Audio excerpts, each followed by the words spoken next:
Assalamualaikum warahmatullahi wabarakatuh. Kembali lagi bersama saya. Pada video kali ini kita akan melanjutkan materi yang sudah kita bahas pada video sebelumnya, yaitu adalah perkembangan teori atom. Nah, pada video kali ini kita akan langsung membahas satu persatu. Kita mulai dari teori atom yang diungkapkan oleh John Dalton atau teori atom Dalton.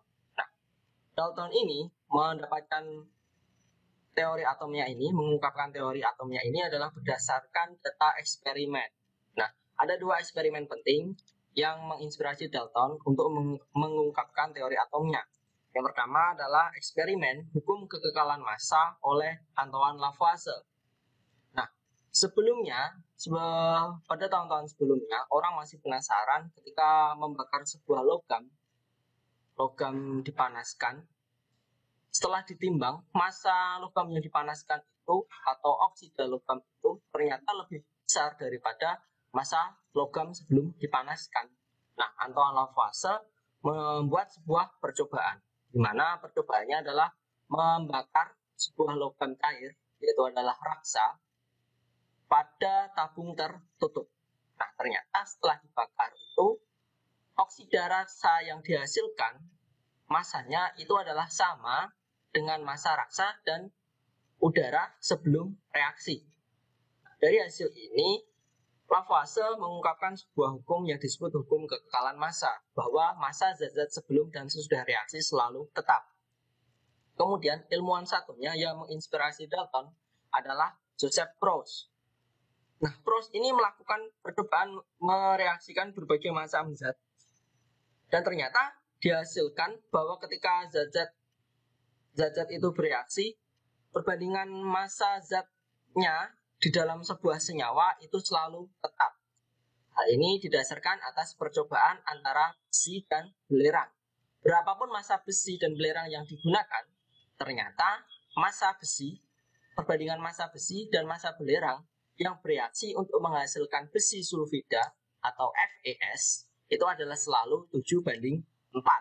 Dari sini muncullah sebuah hukum yang dinamakan hukum perbandingan tetap. Perbandingan massa unsur-unsur pembentuk suatu senyawa adalah selalu tetap.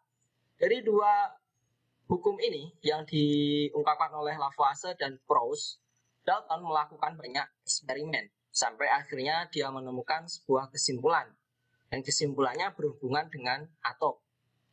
Nah, pada tahun 1804, Dalton mengungkapkan teori atomnya. Yang pertama, bahwa partikel terkecil penyusun suatu zat atau materi itu disebut sebagai atom.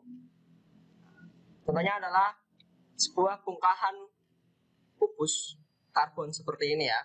Nah, ternyata kubus ini itu tersusun atas partikel-partikel kecil yang disebut sebagai atom. Nah, model atom yang diungkapkan oleh Dalton ini disebut sebagai model atom bola kecil, karena atom itu bentuknya bulat dan tanpa rongga, padat. Nah, ini adalah model atom dari Dalton, model atom bola kecil. Selanjutnya, atom dari suatu unsur yang sama adalah identik. Identik itu artinya dia memiliki sifat-sifat yang sama. Masanya sama, diameternya sama, ukurannya sama, dan lain sebagainya. Nah, tapi berbeda dari atom-atom unsur yang lain. Nah, contohnya yang tadi ini adalah atom kumpulan dari atom karbon. Atom karbon di sini itu memiliki massa dan ukuran yang identik atau sama.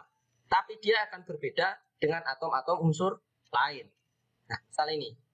Kita lihat bahwa ukuran dari masing-masing atom yang ada di sini itu memiliki ukuran yang berbeda. Yang paling kecil adalah atom hidrogen. Jadi sini yang paling besar ada atom natrium atau Na.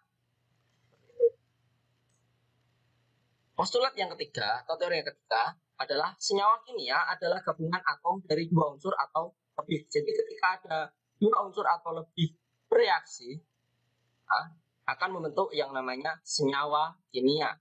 Nah, ini contohnya adalah senyawa atau molekul air ya, H2O. Dia tersusun atas atom hidrogen dan atom oksigen. Yang putih ini adalah atom hidrogen, yang merah adalah atom oksigen. Molekul air terbentuk dari 1 atom oksigen dan 2 atom hidrogen. Begitu juga pada atom molekul besi sulfida FeS yang digunakan, yang telah dicobakan oleh Joseph Proust. Nah, ini besi dan sulfida. Nah,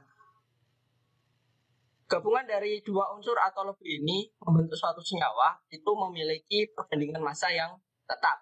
Nah, bahwa besi dan belerang atau sulfur itu perbandingan massanya adalah 7:4. Kalau ada 7 gram besi, maka akan bereaksi dengan 4 gram belerang menghasilkan 11 gram besi sulfida dan sebagainya. Dan selanjutnya ya. Oke, yang terakhir, teori atom Dalton adalah reaksi kimia hanyalah penataan ulang atom-atom. Atom tidak dapat diciptakan dan tidak dapat dimusnahkan. Maksudnya bagaimana? Nah, ketika molekul hidrogen, ini ada molekul hidrogen ya. Ini molekul hidrogen H2 ya. Bereaksi dengan molekul oksigen O2 untuk menghasilkan molekul air ya, H2O. Seperti ini. Nah, H2 yang seperti ini, yang dia berikatan antar atom hanya pecahkan di dua seperti ini. Nah, ya ini juga. Nah, oksigen juga putus ikatannya, menghasilkan O dan O. Nah, kemudian akan berikatan dengan atom O. 2 atom H akan berikatan dengan 1 atom O. Seperti ini. Nah, menghasilkan 2 molekul air. Nah, dari sini tidak ada yang namanya atom tercipta dan atom yang musnah. Hanya terjadi penataan ulang atom-atom. Penataan ulang ini adalah pemutusan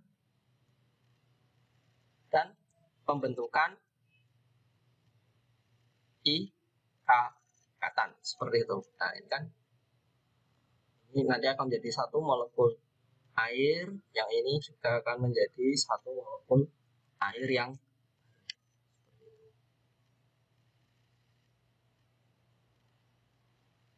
nah, kalau kalian memiliki molimod, itu juga bisa diandaikan sebagai model atom dari Dalton karena bentuknya bejal ya, tidak ada isi apa-apa di sana.